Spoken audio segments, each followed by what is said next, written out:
The word superstar is just an illusion. You can be a superstar and you can make yourself into a superstar. But according to Sega, Sonic has his own batch of superstars in Sonic Superstars. So this game came out and looked beautiful back in the fall, and unfortunately it competed with Mario and lost, and Sega was expecting the sales to be better than they were, which was a bummer, because trying it now I'm like, you know, this was actually a pretty good Sonic game compared to all the other Sonic stuff we've had over the last 5 to 15 years. This is honestly, this is what I expect from a Sonic game, at least from the portion of Sonic Superstars I've played. It really feels like a Sonic Generations game in a classic Sonic adventure with some familiar pals at your side. So there's Knuckles, I think it's Amy, and Tails, and then there's some costumes you can buy or unlock and get for free, which just sort of keep the game fresh. So it's a 2D platformer. It looks like one of the most gorgeous, if not the most gorgeous, Sonic 2D games in years. And that's why it's kind of sad that, you know, people had to make the decision: do I buy the Sonic game, which could suck, or a Mario game, which is likely not going to suck because it's Mario and Nintendo? So it has most of the feel and the look of a good Sonic game. Thankfully, it has the speed almost perfectly, which seems to be the thing that Sonic Team and whoever comes in just can't seem to get it. The level design either falters, or the speed of the game falters, and that seems to be, in my opinion, what really kills these Sonic games that come out and everyone's like, I just want to go play Sonic 1. That game's like 50 billion years old now. You can't even play it. Well, can't even play on the cartridges because the price is starting to die. But anyways, so you could choose from the classic characters I mentioned. There's some bonus characters. You play up to 3 friends. I prefer the solo experience, so I get the full screen. Maybe I'm being greedy, probably. So I just find it difficult to see too many characters on the screen. So I prefer the solo experience personally, so I'm missing out on the multiplayer. And you're supposed to navigate the mystical North Star Islands and worlds that are familiar what you're used to, but also different enough that they're still exciting. So you harness the power of these Chaos Emeralds that you're familiar with, and you can multiply, you can swim up waterfalls, you can change forms, etc., etc. And the graphics, I feel like, are really nice. Like, it feels like the next step of Sonic Generations to me. Like, and I like that game too. It's finding time to play all these games. There's just so many good games, and the animations are super smooth. And I feel like this would be what Donkey Kong Country would look like if they made a Donkey Kong Country that was a throwback to the ones that brought back Donkey Kong in the early 90s. I feel like this sort of like style without the anime sort of twist, I don't know. That's what I remember of the ones that came out on the Wii U. They kind of had that bit of like anime flair to it for me. The music doesn't feel memorable like past games, but like it's upbeat. I liked it. There's a lot of people that are saying like half of it's garbage. They should have got T. Lopez, which I guess is so overwhelmed with people asking for his help and services. But I thought, you know, from what I heard, you know what, it does the job. Yes, it's not going to be, you're not going to be humming it. It's no Green Hills, but like it does the job. And when you're playing it, it's like, you know what, this sounds good.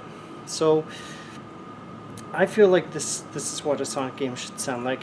I feel like the level design's actually really well done, compared to a lot of games where I feel like they forgot that Sonic likes to move fast and Sonic should be fun. And I think the fun part and moving fast parts are like crucial to any game, but especially a Sonic game. So it feels so much better than Sonic 4, 1 and 2. Like it made me forget about just Sonic 4 and just how atrocious I felt the level design was in that. So it feels like classic Sonic level design. The bosses, I don't know if they brought back some of the strategies of old, but it feels like they did, just because there's only so many things you can do with Sonic attacking a boss. But anyways, this is kind of overpriced for $80, to be fair. Like, I love the style. It's so polished, very polished game, looks great. But for 80 bucks, like, wow, you know, like, this is why it went on sale a little bit, and I was like, okay, I really want to play this. I think it'd been a few weeks after it came out. I gotta play this. I gotta get it. And finally got a chance to play it like weeks, months later. That's just how it goes. I feel like this, like, even though the game isn't that challenging and it feels like the best Sonic game for me, it feels like the Sonic game I've been waiting for, even though people are saying it's not that great. I just feel like this is just so much better than what we got for like the last 5-10 years or whatever, trying to make Sonic play baseball or whatever the heck, basketball or whatever. This feels like, okay, this is Sonic's element to me. So the bosses aren't multi-hit friendly. That doesn't really bother me. Some people it does, but yeah, then they have long invincible sequences. The stages are fun. You hit the bosses, slow down the intensity and therefore the fun of the playing. So after the confusing disaster that was Sonic Frontier, which can decide if I want to be entirely 3D or not, this back to basics approach does work here in a solo sense. Local co-op with high speed sounds great, just the speedy gameplay of Sonic may not translate well to having multiple other people playing, and quite a challenge. I feel like this could be better and more fun as a solo experience than a multiplayer experience. It's not the best Sonic game ever played, but I do find it's fun. It may not be the best Sonic game ever, but I feel like it's fun to play and the new ideas help keep this game interesting. It's a flawed experience is a flawed experience with interesting ideas that still keep the game overall fun and easily more fun than Sonic Frontiers, which won very few fans over except for the most dedicated Sonic players. Sonic Superstars usually goes for 80 bucks, but it's on sale right now for the next few weeks, or next week for 40 bucks, which I feel is reasonable. It's Sonic Superstars, it's a decent game, but it's considered by most as one of the finest games.